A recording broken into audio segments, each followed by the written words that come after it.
नमस्कार मित्रांनो, आज आपण एक महिलांसाठी जी योजना आहे त्याबद्दल माहिती पाहणार आहोत. तर महिला समृद्धी कर्ज योजना या योजनेच्या संदर्भातील जे आवश्यक कागदपत्रे आहेत याच्या संदर्भातील आपण माहिती जाणून घेणार आहोत. तर महिला समृद्धी कर्ज योजनेत सहभागी होण्यासाठी आवश्यक डॉक्युमेंट आपण बघणार आहोत. तर त्यासाठी जात प्रमाणपत्र असणं गरजेचं आहे, बँक खाते असणं गरजेचं आहे, नॅशनलाइज बँकेचं खातं असणं गरजेचं आहे.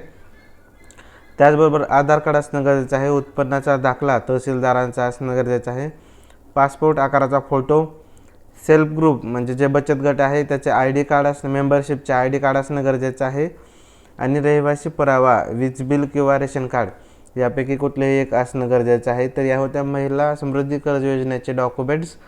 अशाच संपूर्ण व्हिडिओ आपल्याला पाहायचा असेल डिटेल्समध्ये तर यूट्यूब चॅनलवरती अवेलेबल आहे. तर चॅनलला सबस्क्राईब करा, नोटिफिकेशन बेलवर क्लिक करा, व्हिडिओ आवडल्यास लाईक करा. धन्यवाद.